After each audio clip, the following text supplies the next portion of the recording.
Local history, local culture, local events, your community. This is the Joe Kelly Show. Hi there, everybody. Welcome to the show. Thanks for joining us. Frank Tomaino is our guest. Frank is the guy we go to whenever we want to talk local history and some local trivia and some nostalgia. Frank's our guy. Good to see you again, my friend. Thanks for having me, Joe. I should let everybody know that your column continues to appear in the Observer-Dispatch every Sunday. I read it Saturday Year online. after year after year. Thank goodness. Thank goodness, I enjoy Frank. doing it. Yeah, well, a lot of people enjoy reading it, I can tell you that. Yeah. Frank, you just had a column on the flag, the U.S. flag. A lot of local history there, despite the fact that we're talking about a national topic. A lot of local history there.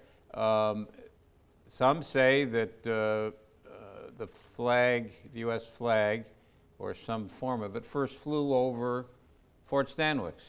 Well, that's what they say. Most historians, to get back to the beginning, June 14th, 1777, the Second Continental Congress meeting in Philadelphia decided, the United Colonies ought to have a national flag.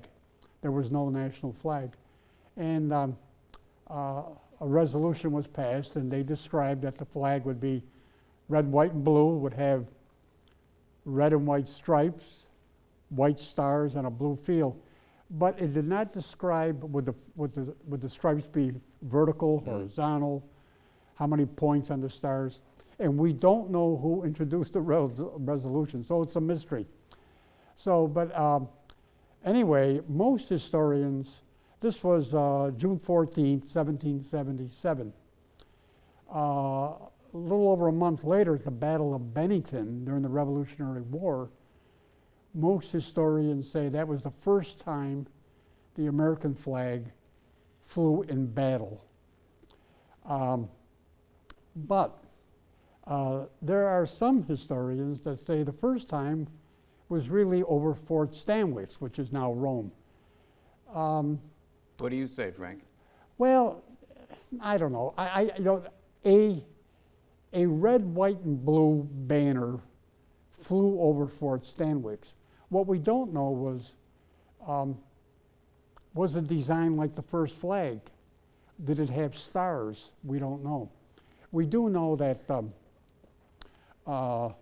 during the Revolutionary War, just about a week before the Battle of Oriskany, in early August 1777, the British forces, led by Colonel St. Ledger, came down from Oswego and surrounded Fort Stanwix. They hoped to capture the fort and then go on to Albany. So they laid siege around the fort. And the British had about 3,500 men and Seneca and Mohawk Indians. The Americans had about 750 in the fort, led by Colonel Peter Gansvoort. And the British send someone into the fort and said, surrender, because we have you surrounded, we outnumber you 3-4 to 1. And they asked Colonel Gansvoort to raise a white flag, surrender. Well, he refused. Instead, they claimed what was raised was a red, white, and blue banner. Some historians say that he had heard about the Second Continental Congress okaying a flag to be made, and that it was red, white, and blue. But so we really don't know what the flag looked like. So something red, white, and blue was raised over Fort Stanwix, Yes. and that would have been before Bennington. That would be about 13 days before the Battle of Bennington. Yeah. And at the dedication of the monument in 1884, What monument are we speaking of? at the Battle of Oriskany site, Horatio Seymour mentioned that we ought to be proud because on this site, the American flag first flew in battle. But most historians say it's Bennington. But you know, there was a booklet, and I know you have it, or a small little Yeah. book, and I know you have it in your library, and I forget who wrote that book, but yeah. somebody affiliated with Fort Stanwix, not Yeah. the government, but Yeah. a group. And they said in that booklet, I remember reading years ago, that it first flew in battle over Fort Stanwix. That being said, I've had many people over the years sitting in that chair from Fort Stanwix, and I could never get one of them No, well, to say yeah. that, yes, that's what's true. They want to see some kind of a documentation. Well, for and they- years, for many years, most historians said it was over Stanwix. But then, as more research was done, Yeah. and I've been to Bennington several times, and they have the flag, which was, which is another mystery.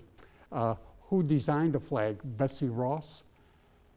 You know, most historians say it was not Betsy Ross, but the flag that flew over Bennington was the flag, you know, our first flag with the stars in a circle. Mhm. Betsy Ross died in 1836. In 1870, almost 100 years after the Battle of Bennington, her grandson, William Canby, gave a talk and said, well, I was talking to my grandmother, Betsy Ross. She said one day, George Washington and 2 other delegates to the Second Continental Congress, she was a seamstress and flag maker in Philadelphia, came to my shop and asked me to design the American flag. And the grandson said that her grandmother said she was the one that decided the flags would be horizontal, the stars would be in a circle, and would have 5 points instead of 8 that the Congress said. So, Yeah. but you know, what makes history fun is it's a mystery. So someday somebody will discover some document that. You know, when you were talking, Frank, I was thinking of a great scene in Drums Along the Mohawk. Yeah. And it's right at the end of the movie, and Ward Bond, who played the role, I think, of Adam Helmer Right. in the movie, gets his hands on the flag and says, "We've done some fighting around here too," and Right. takes the flag and runs it up the flagpole. And that's the flag that is the official flag at that time. And as far as we know, Yeah. you know, it didn't fly. You know, maybe a few months later, once word got around what the flag looked like. Mm-hmm. But yeah, of course, the movie ended Yeah, that yeah, way. Yeah. it It's was a great. great way. It's a great ending to a great movie. Yeah, yeah. And a little license was taken with the movie, I know, but Oh. there was a lot of good history in that movie. Oh, yeah, yeah. Frank Tomaino's our guest. We're talking about local history. Short break, right back.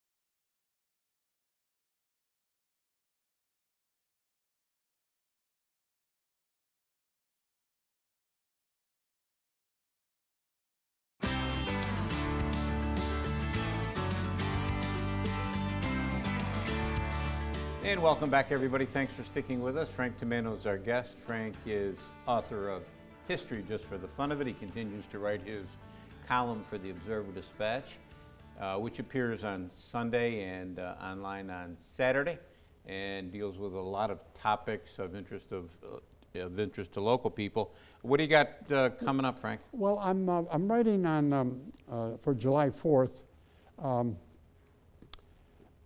You know, we celebrate July 4th as, you know, the day that Congress adopted the Declaration of Independence. But really, 2 days earlier on July, and I'm writing about this, on July 2nd, 1777, in Philadelphia, the Second Continental Congress, a delegate from Virginia, Richard Henry Lee, introduced a resolution that the 13 United Colonies break away from Great Britain and declare itself a United States of America, July 2nd. That resolution was adopted on July 2nd. John Adams at the time was so delighted. He said, wow. He said, if we win this war and become a country, for generations and generations and generations, July 2nd will be celebrated as the day that we, declared our independence. So July 2nd will become the most important day. So I write in my column, sorry, John, you were off by 2 days. Yeah. Because 2 days later, the Declaration was officially adopted. So, but I'm writing about this Richard Henry Lee, who was from Virginia. He was the ranking member of the Virginia delegation. And, these are men forgotten in history, but he was the first one to really officially break away from Great Britain. So Did I'm we have writing about anybody him. from this area sign, Frank? Anybody from this Oh, area? sure. Well, we 4 men from New York signed the Declaration. 56 men signed, 4 from New York. One was William Floyd, who's buried in Westernville in Oneida County. Floyd County is named after him.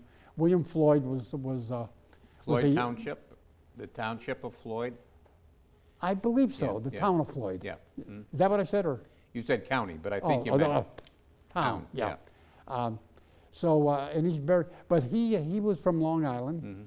and after the war, in the early 1800s, he moved to the town of Western in Western Oneida County, and he lived there for the rest of his life, and that's where he's buried. And I did a little. That's why I love doing research, reading about him. And one of his daughters at one time was engaged to James Madison. Never, but one of his other daughters married Abraham Varick. Utica Varick? Varick, who was a settler in West Utica and who built Varick Street. Yeah. He built a street and named it after himself. Yeah. So the founder of Varick Street's father-in-law was a signer of the Declaration of Independence. Yeah. Great stuff. Yeah, yeah. I wanted to get back just for a second, Frank, because Yeah. I don't like to miss an opportunity. The Battle of Oriskany, and we've talked about this so many times, such an important battle. And to mark that battlefield, really it was the Oneida County Historical Society at the time. That was their first ever project, putting up that monument. Yeah, the society was, it was the Oneida Historical Society. They put county in later. It was founded in 1876 at the 100th anniversary of the signing of the Declaration of Independence. And you had some prominent people, Roscoe Conkling, Horatio Seymour, Helen Munson Williams, and they decided their first major, at that time, by the way, the site of the Battle of Oriskany was farmland. Mm-hmm. Farmers Farmed it, and every so often they would be digging and they'd find a skeleton, it was, the society decided it ought to have a marker. There's something there ought to be a monument there. So they bought, I believe it was 5 acres of where the battle was fought, and began to raise money to erect the monument that we now see there at the Battle of Oriskany. As they were raising the money, they just doing a little research, they discovered that right after the Battle of Oriskany, George Washington and the Congress, at that time they were meeting in York, Pennsylvania, they knew this was an important battle. That really, it was a turning point in the Revolution. And they introduced a resolution that $500 be spent to erect a monument in memory of General Herkimer, the leader of the Americans at the Battle of Oriskany, who died from wounds in the battle. But Congress, had about $1.50 in the bank, Yeah. didn't have $500, so the money was never sent. Well, now it's 1876. The Oneida Historical Society is thinking about or wants to erect a monument, and they're raising money. So they decide, let's ask Congress for that $500 they never gave us. So they asked their congressman to ask for the $500 plus the interest that it accumulated from 1777. And it amounted to almost $5,000. And they raised other money, and you're right, the Oneida Historical Society erected that monument. Where did those, I'm trying to think in my mind, Frank, where did the blocks come from? Did they come from the canal, or? Some say the Shenango Canal. Yeah. You know, the thing is, and I read all the old newspapers around that time. I could never find a story about where they came from. But later historians said blocks from the Shenango Canal, the lock that was on the State Street area, because the canal went right into the Erie Canal where State Street is now. So that's what they say, yeah. The battlefield itself, Frank, you mentioned a skeleton being dug up. We've only got 30 seconds, but a skeleton being dug up, that's because the Americans didn't bury their dead, correct? They just left the battlefield. Yeah, right after, you know, probably the bloodiest battle in the history of the United States, the bloodiest battle. 60% of the American soldiers died, or died or were wounded. 60%. We never had another battle, even during World War II, all the terrible battles. So you're right, there just wasn't time to bury the dead. Was it was General Benedict Arnold, when he was still on our side, came through. How later, Frank? About a month. Well, about 3 weeks later. Yeah. And his troops buried some of them, not all of them, but most of them. Yeah. They say, I read somewhere once, Frank, that they said you could smell the battlefield from miles away. Sure. Yeah. Okay. We're going to take a short break. Frank Tomaino is our guest. We'll be right back.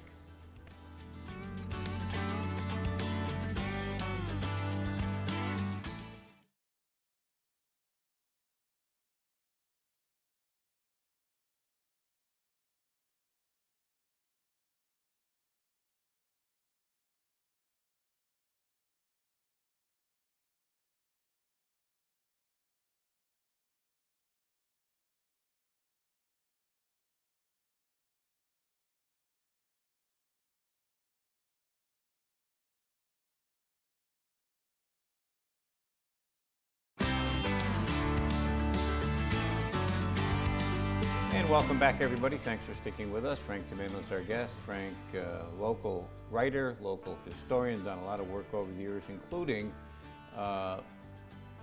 history of newspapers, as well you should with all your career spent in newspapers, Frank. What is the earliest newspaper we have? It was printed in New Hartford when New Hartford was part of the town of Whitestown, and it was the Whitestown Gazette or something. I believe we're talking the 1790s. Yeah. Does that exist somewhere, Frank? That paper? No, not the first one. No. Okay. In fact, I can't find at the public library and at the Historical Society. They have many old newspapers. Like the OD, the Observer Dispatch, goes back to 1817, over 200 years old. Yeah. And I could never find the first one. But Utica, this area, for some reason, attracted a lot of printers from New England in the earlier, I'm talking the 70s, when George Washington was still president, even before he was president. And it was the printers that usually would put a newspaper together. And there were no reporters or anything. And what they would do, they would depend on settlers from New England coming in. And what's the latest you heard? So the news would be like months old. There was nothing like it is today. And they were very interested in European royalty. You read some of the old newspapers, 1820, 1815, a lot of stories about you know, the king of Germany and the Yeah. prince of Austria. They were interested in royalty. Very little local news. But that, you know, in those days, really before the telegraph, you know, it took weeks before you got Yeah. news from, say, Albany, the Yeah. state capital. You know. You mentioned the telegraph. There's a local connection there, Frank, with the telegraph. Samuel F.B. Morse, the man who invented the electronic magnetic telegraph, spent much time in Utica, married a Utica woman. His second wife was from Utica. And when he was working on his telegraph in the 1840s, he was always looking for money.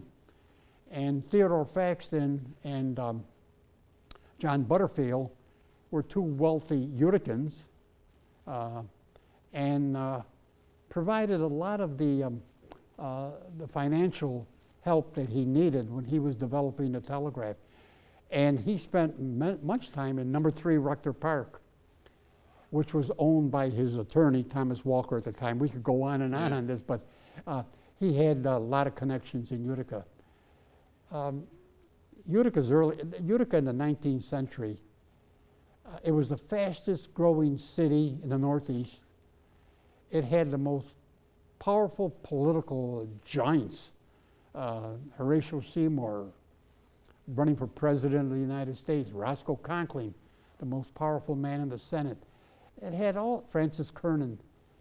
It was really, really a fast-growing city. Yep. Much of that, Frank, is attributable to the Erie Canal, is it not? Well, sure. The Erie Canal went right through Utica, one of the few cities that it went right through the city. And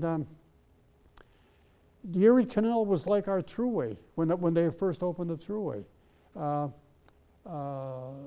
Communities along the Erie Canal, the population began to boom. Industry came in because now you built an industry in Utica, you were able to ship goods to New York City in a couple of days instead of weeks. Not only Utica, Syracuse, Rochester, the cities on the canal benefited. But Utica in particular, because not only you had the canal, but you had the Mohawk River, which was important, and you had the north-south Route 5. It wasn't called the arterial at that time. So Utica was really in the center of the state at the crossroads, and the canal made east-west traffic very easy. Somebody mentioned to me the other day, Frank, and it's interesting speculation, what would have happened to Utica had Interstate 81 come here versus Syracuse? Well, we should have 81. I've told this story many times. I was city editor at the time. The state decided that Route 81 would go through Utica. It would go from Carthage, Boonville, Utica, Norwich, and to Binghamton. The last minute, the state decided that it would go through Syracuse. And the reason they gave is they said the population north of Utica is not great enough to support, an arterial like that. Well, I don't know if you've been on 81 north of Watertown. There's nothing. You don't even see cows. Yeah, yeah. So it was a political move. Mm-hmm. And I think Utica lost a lot of industry because it lost Route 81. But really, at the beginning, Route 81 was going to be and even today, we really don't have a north-south arterial. Albany does, Rochester does, Syracuse, Buffalo. We're the only... yeah, sometimes when I'm going south, rather than go down 12, I'll go to Syracuse and go down 81. So, many people do that, yeah. It's always good seeing you. Your column continues to appear in the Observer-Dispatch every Sunday, thank goodness. Yep. And we'll have you back soon. Okay, thanks, Joe. Thank you, Frank.